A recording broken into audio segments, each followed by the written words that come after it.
같은 말을 또 안 할 수가 없어요. 김대중, 노무현, 문재인이 평양 가서 그게 연방제 통일을 합의를 했잖아요. 네, 그렇습니다. 사인도 했잖아요. 서면으로 명시적으로 했습니다. 그런데요, 이 주진우 기자는요, 나하고 두 번 토크하면서 한 적이 없다는 거야. 그런 내용이 없다는 거야. 정신 나간 그러면 인간이죠. 주진우가요, 보통 사람이 아니에요. 좌파 기자 중에 대부요. 그 대부가 저렇게 모르니까 나머지는요, 뭐 김어준, 그 다음에 김용민 할 것 없이 그냥 이재명을 찍은 1614만 원 다 모르고 있다는 거야. 연방제가 뭔 말인지 모르고 있다는 거야. 다시 설명을 안 할 수가 없어요. 헌법학자로서. 우리가 통일 방안을 말할 때 연방제 하면 일단 느낌상 부정적 이미지를 안 줍니다. 그때 많은 분들이 이제 속아 넘어가게 되는데, 쉽게 말해서 김일성이가 제일 먼저 통일 방안을 제시했었죠. 이제 그게 고려 연방제인데, 고려 연방제는 남한과 북한이 하나의 국가가 되기 위해서는 선결 조건이 두 개가 있는데, 하나는 주한미군을 먼저 철수하고 그 다음에 국가보안법을 선폐지하라. 그러면 통일을 논의할 수 있다. 이렇게 얘기를 했거든요. 그건 뭐 전혀 씨알도 먹히지 않는 말이란 말이죠. 그래서 김정일 시대에 와서는 그것이 좀 바뀌게 되는 것이죠. 소위 낮은 단계 연방제를 말하게 되는 것입니다. 그러니까 반대말은, 대비가 되는 말은 높은 단계 연방제는 김일성의 고려 연방제가 되는 것이고, 그래서 김정일의 낮은 단계 연방제를 놓고, 낮은 단계 연방제는 남한과 북한이 그냥 조건 없이 하나의 연방 국가를 만들자. 그 다음에 거기에 속셈은 그 다음에 하나의 나라가 됐으면 외국 군대가 있을 필요가 없으니까 주한미군 철수를 당연히 요구할 것이고, 북한을 적대시할 필요 없기 때문에 국가보안법 폐지를 당연히 요구할 수밖에 없는 그 내용이 그 안에 숨겨져 있는 것이죠. 그러니까 그 내용을 알고 있는 분들은 철저하게 그와 같은 낮은 단계 연방제는 대한민국의 헌법에 어긋나기 때문에 하나도 받아들일 수 없다는 걸 바로 알 수가 있는데, 그 내막을 잘 모르게 될 경우에는 연방제에 의해서 통일을 하는 것이 이상적인 것이 아니겠나, 이렇게 속아 넘을 수가 있는 것이죠. 현재 지금 민주당의 민주당의 통일 방안은 연방제 통일로 되어 있습니다. 그들은 우리와 정반대 길을 걷고 있는 것이죠. 그 다음에 이 노무현은 김대중이가 2000년에 가서 연방제 통일 방안에 사인을 해온 것이 지금 여러분 인터넷 쳐서 보시면 쉽게 발견할 수 있습니다. 그 다음에 2007년도에는 노무현이가 다시 북한에 방문했을 경우에는 14 공동성명을 해서 6.15 공동선언을 다시 한번 확인하는 것을 문서로 남겨져 있습니다. 문서화되어 있습니다. 구두로만 말한 게 아니란 뜻이죠. 그 다음에 이제 문재인 때는 남북 정상회담을 3번 했습니다. 김대중 1번, 노무현 1번 했지만 문재인은 3번이나 남북 정상회담을 하면서 별의별 짓을 다 한 것이죠. 우리가 지금 이 연방제를 왜 반대하느냐? 그것은 우리 헌법이 말하고 있는 이 통일 방안과 정면 배치되기 때문에 그렇습니다. 우리 헌법은 분명히 헌법에 명시하고 있거든요. 대한민국은 남한과 북한이 민족이라는 개념에 의해서 우선적으로 통일을 할 것을 염려하고 있는 것입니다. 저기 나와 있죠. 통일을 지향하되, 그러나 자유민주적 기본질서에 입각한 통일이다. 그 말은 뭔가 하면 통일의 결과가 민족 우선의 이념과 가치를 무시한 통일이 돼서는 안 되는 것이고, 반드시 자유민주주의에 입각한 통일만을 우리 헌법은 해야 된다라고 말하고 있는 것이죠. 또 평화적 방법으로 통일을 하라고 하는 것이죠. 지금 김정은이가 작년 말부터 대한민국을 적대국으로 볼 것이고 전쟁 중인 교전국가로 볼 것이고 하나의 조선이라고 하는 걸 포기할 것이다. 그것은 우리 헌법상 명백하게 헌법을 부정하는 것이죠. 우리는 남한과 북한이 하나의 민족이라는 전제하에서 헌법은 통일을 지향하라라고 헌법을 명령하고 있는 것이죠.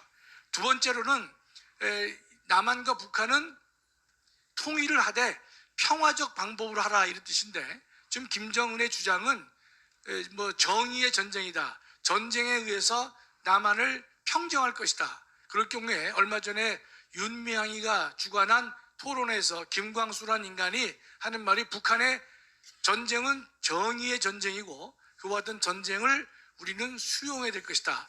이와 같은 망발이 대한민국의 국회 이 토론에서 나오고 있는데, 그것을 국가보안법을 필히 적용해서 그런 일이 없도록 해야 되는데, 계속해서 이루어지는 이 좌파 대통령, 특히 문재인 시대에 와서 간첩도 잡지 않고 대한민국 자체를 무너뜨리고 대한민국의 정체성을 부정하는 일을 했기 때문에 문재인 5년간 대한민국 헌정 질서가 더 이상 무너지지 않은 것을 찾기 어려울 정도로 무너져 내린 것인데, 그렇기 때문에 그와 같은 뭐 정의의 전쟁이다, 그것을 수용해야 된다, 이런 망발이 대한민국에 만연하게 된 것인데, 분명히 우리가 이번에 200석을 해서 그와 같은 인간들의 그런 대한민국의 정체성을 부정하는 기본적인 것들은 반드시 우리가 대한민국 헌정 질서 내에서는 발을 붙이지 못하도록 엄벌을 하고 제거해야 될 것이다, 이렇게 확신하고 있습니다. 네.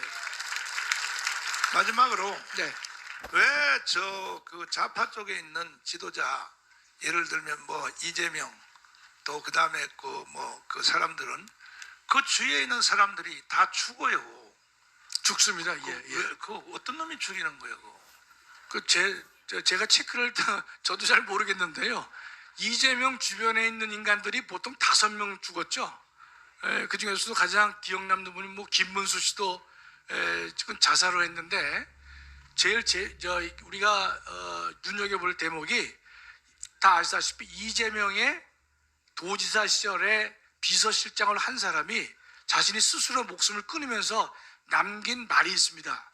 이재명한테 이제는 정치에서 내려오라, 그런 말을 하고 본인이 자살을 했거든요.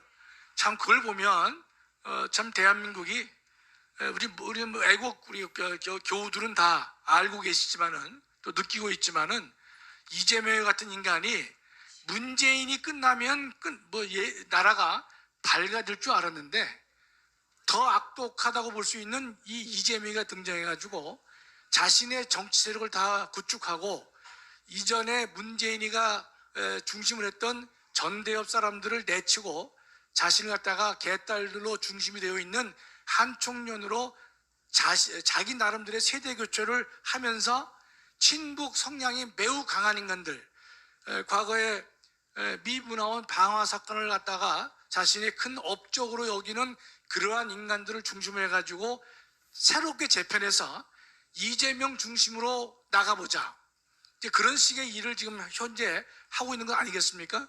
정말로 우리가 이번 4월 10일 이 총선은 전쟁과 같은 것이고, 좌와 우의 다툼이 아니라 대한민국과 반대한민국 세력이 가장 첨예하게 대립되는 것인데, 반드시 우리가 승리해서 문재인도 책임을 물어야 될 것이고 이재명 책임도 반드시 물어야 될 것이다. 저는 한 가지 소망 중에 하나가요, 조국이가 빨리 실형을 다 받았지만 대법원에서 상고한다 그랬는데, 대법원에서는요 그거 재판해 줄 필요 없습니다. 법리상 심리 불속행위라는 게 있어요. 대법원에 상고해도 대법원이 3개월 내에 이거 본안 판단할 필요 없다, 잘라내는 게 70%입니다. 따라서 빨리 조국이가 심리 불속행으로 기각당해서 교도소에 들어간 그 모습을 좀, 머리 깎은 모습을 좀 보고 싶어요. 네. 그다음에 이재명이가 빨리 구속돼서 교도소에 들어갈 때 신체 검사를 한다고 하는데, 점이 있는지 없는지 한번 제가 꼭 좀 확인해 봤으면 좋겠습니다.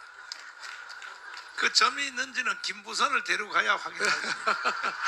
하여튼 김부선에 의한다면 중요 부위에 있다고 하는데, 하여튼 그 점이 있는지 없는지, 아니면 점을 뺀 흔적이 있는지 없는지까지 좀 알았으면 하는 것입니다. 성형수술 해가지고 뺐다 그러더라고. 제가 무슨 하나 광고를 올리면요, 지금 제가 이 자유통일당 선대 본부장을 맡고 있는데요. 선대위원장. 선대위원장이요. 예. 여러분 혹시나 지금 우리 자유통일당에 이 비례대표나 지역구 대표, 특히 비례대표를 하시겠다고 자원하거나 추천하는 분이 많습니다.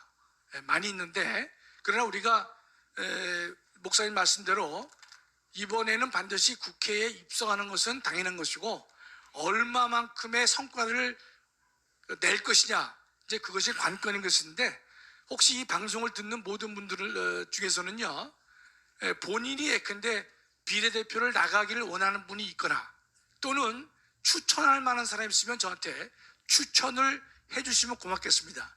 지금 그러한 정리 작업을 제가 하고 있는 중인데, 자유통일당에 내지 마시고 그런 원하는 분들은 간단한 이력서 한 장을 해서 사랑제일교회 이미숙 집사에게 보내시면 제가 전달받거든요. 그럼 제가 다 체크해 본 다음에 연락을 거꾸로 제가 드릴 수가 있고, 실제 지금도 그런 방법으로 일을 처리하고 있는데, 반드시 적극적으로 좀 많이 해주시면 저희가 가장 좋은 일꾼들을 우리 자유통일당도 만들어내서 우리가 국회에 입성했을 경우에 기존의 양당 못지않은 훌륭한 인물을 만들어내고 또 배출하고, 그들이 국가와 교회를 위해서 열심히 일할 수 있도록 하기 위해서는 여러분들의 적극적인 지원이 필요하다고 생각합니다. 비대위원장님, 네, 요즘 어떻게 돈을 좀 많이 벌었어요? 어떻게 돈? 걷잡을 수 없습니다, 목사님. 비대위원장 되면 돈 많이 가져온다는데. 아니 걷잡을 수 없다니까, 목사님 제가.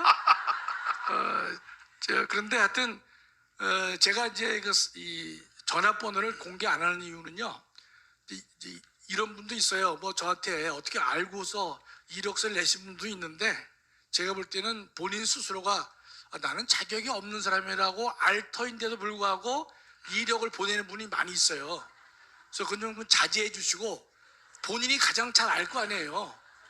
내가 낼 수 있느냐 말이죠. 잘 알아두시고, 제가 이제 전화번호를 공개 안 하고 사랑제일교회로 하라고 하는 이유는 또 필요 없는 전화들을 또 할 수가 있거든요.